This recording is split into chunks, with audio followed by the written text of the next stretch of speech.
చంద్రబాబు దుబారా బాబుగా మారారంటూ నిప్పులు చెరిగారు వైఎస్ఆర్ కాంగ్రెస్ పార్టీ అధికార ప్రతినిధి అంబటి రాంబాబు. రాష్ట్ర ఆర్థిక పరిస్థితి బాగోలేదంటూ కోట్లు ఖర్చు పెడుతున్నారని మండిపడ్డారు. నీతులు ఎదుటివారికే కానీ తమకు కాదు అన్నట్లు బాబు వ్యవహరిస్తున్నారని విమర్శించారు. విమానాల్లో తిరుగుతూ కోట్ల రూపాయల ప్రజాధనాన్ని దుర్వినియోగం చేయడం ఎంతవరకు సమంజసమని ప్రశ్నించారు అంబటి రాంబాబు. ఎదుటివాడికి చెప్పేటందుకు నీతులు ఉన్నాయి, మేము మాత్రం ఆచరించం అనే పద్ధతుల్లో చంద్రబాబు నాయుడు గారు ఈ 8 మాసాలు చేస్తున్నటువంటి పరిస్థితి కనిపిస్తూ ఉన్నది. మరి ఐఏఎస్ ఆఫీసర్ని, ఐపీఎస్ ఆఫీసర్ని ఎగ్జిక్యూటివ్ క్లాసులో వెళ్ళొద్దన్నటువంటి చంద్రబాబు నాయుడు గారు మాత్రం ఢిల్లీ వెళ్ళినప్పుడల్లా చార్టర్డ్ ఫ్లైట్లోనే వెళుతున్నారు. ఢిల్లీకి హైదరాబాద్కి మధ్యన ఎన్ని విమాన రాకపోకలు ఉన్నాయి, ఎన్ని కంపెనీలు విమాన రాకపోకలను చేస్తూ ఉన్నాయి. ఎయిర్ ఇండియానే కాదు, అనేక ప్రైవేట్ కంపెనీలు కూడా చేస్తున్నప్పటికీ చంద్రబాబు నాయుడు గారు మాత్రం ఆయన తాబేదారులు మాత్రం స్పెషల్ ఫ్లైట్లో వెళుతున్నారు అంటే ఏమిటి దీని అర్థం అని అడుగుతా ఉన్నా. ఇన్నిసార్లు స్పెషల్ ఫ్లైట్లో వెళ్ళినటువంటి ముఖ్యమంత్రి ఇంతవరకు మనం చూడనటువంటి పరిస్థితి. మామూలుగా ఉన్నటువంటి విమానాల్లో వెళ్ళారు, ఏదన్నా అర్జెంట్ పని ఉన్నప్పుడు, తప్పనిసరి అయినప్పుడు చార్టర్డ్ ఫ్లైట్లో వెళ్ళినటువంటి సందర్భాలు ఉన్నాయి. అక్కడే కాదు, ఇక్కడ తిరుపతికి, హైదరాబాద్కి విశాఖపట్నానికి, హైదరాబాద్కి విజయవాడకి కూడా ప్రత్యేక విమానాల్లో వెళుతున్నారు. ఏమిటిదంతా అనుకుంటున్నా. ప్రజాధనాన్ని ఇది దుర్వినియోగం చేయటం అవుతుందా, లేక ఆర్థిక క్రమశిక్షణను పాటించడం అవుతుందో ఒక్కసారి చంద్రబాబు నాయుడు గారు ఆత్మవిమర్శ చేసుకోవలసినటువంటి అవసరం ఉన్నది. చంద్రబాబు నాయుడు గారు దుబారా ఖర్చు విపరీతంగా ఖర్చు చేసేటటువంటి పరిస్థితి కనిపిస్తా ఉన్నది.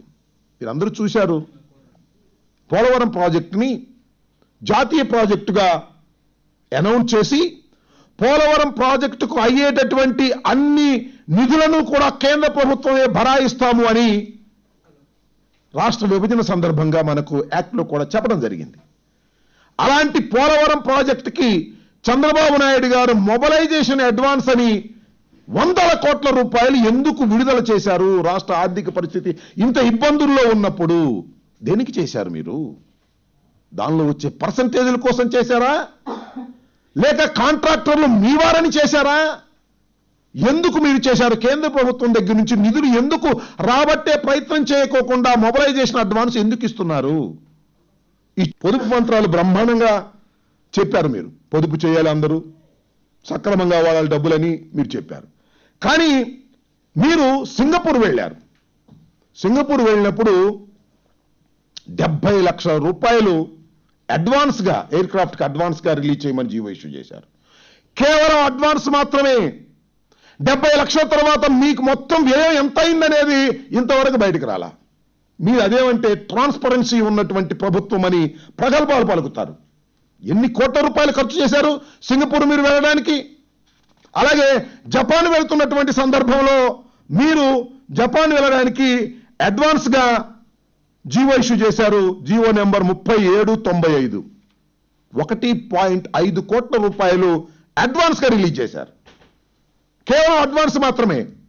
జపాన్, సింగపూర్ వెళ్ళడానికి మీరు ఒకసారి 70 లక్షలు, ఒకసారి 1,50,00,000 రిలీజ్ చేశారు. మొత్తం ఏమెంత అయిందో ఇంతవరకు చీకట్లో ఉంది తప్ప బయటకు రాలేదు.